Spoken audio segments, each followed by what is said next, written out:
And it was a beautiful thing to see because, again, this is the times we're in. This message that came from the spirit world, this is exact times we're in.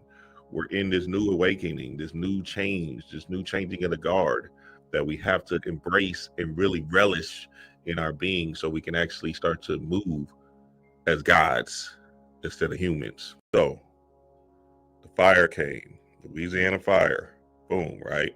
This happened Friday. Burning that plantation down. Not a way. This is not the way. You've seen Black people cheering and in a space of joy, bliss, power, and like freedom, essentially, right? This was the first sign of eradicating the slave mindset. This was the first nod that says, oh, okay, we're burning away and tearing down the house or a house that doesn't serve us. And it's no coincidence that the plantation was called Nodaway, because it's not the way to go. Boys was cheering, boys made it videos and everything. I was like, oh, okay, man, let people be here, bet. Then Louisiana, 11 inmates escape, 11 melanated inmates escape, 11 brothers. And the interesting thing about this was it happening on the same day of the plantation fire, and it probably happened around the same time. Chaos in the blood, baby.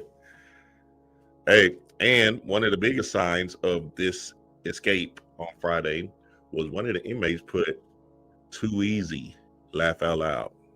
Meaning it's too easy to break free of this new paradigm we're walking into.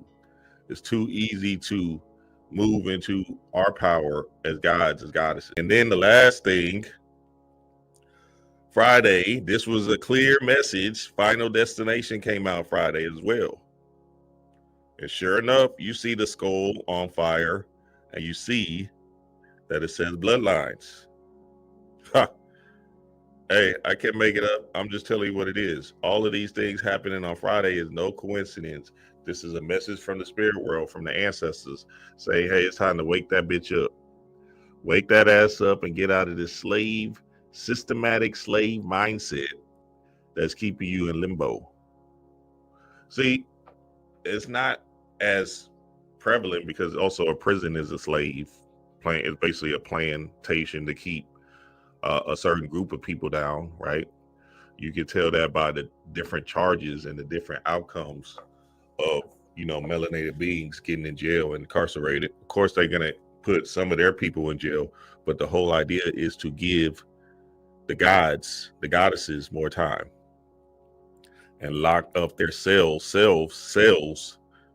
and keep them fried, if you will. So now all of a sudden these 11 inmates escape. Now we're not saying like, if they did wrong, they can't pay the time, but we know the bigger, deeper idea of the prison, the school to prison pipeline, the whole notion of when you look at a jail, it looks like it's just melanated beings in that bitch. So we got to understand that to the core, that this was a big sign as well. So now when we see the fire, right, of the plantation burning down, when we see the 11 inmates escaping and they running amok. Now, one of them got caught. And why did he get caught? Because of the ego, boasting, bragging online and shit, trying to shine on boys. So he had to get his ass back in there. Spirit's like, nah, nigga, you supposed to be inconspicuous right now, nigga. You trying to get online like, yeah, nigga, I'm out. Catch me if you can. Them niggas probably pulled right up on his ass while he was live. Ha!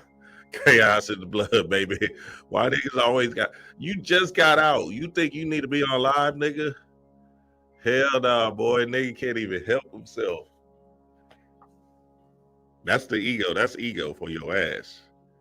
Nigga just got out. Just escaped prison. You supposed to be low. I'm talking about low. I'm talking about shiesty mask on, maybe, right? Real inconspicuous if you trying to, act like you in Corona times. Have something covering your face. Be really ducked off somewhere. You can't go to your mama crib. You can't go to your girlfriend crib. So you got to be ducked off where they wouldn't even know where you was at. That partner you barely fucked with, but he'll fuck with you. You know what I'm saying? Chaos in the blood, baby. And then Final Destination, Bloodlines, Bloodlines, Bloodlines was the biggest idea. And then just seeing a skull burning. A skull means skill. The etymology of skull is skill. So understand when you see these skulls in the Day of the Dead culture or the Hallows Eve culture, right? Essentially what they're saying is the ancestors can give you particular skills if you tap into them through your DNA. So that skull just means skills, and the skills is new understandings or new lights that you can have based off of you doing your ancestor veneration and tapping into them and asking them a question, asking them for something that you need.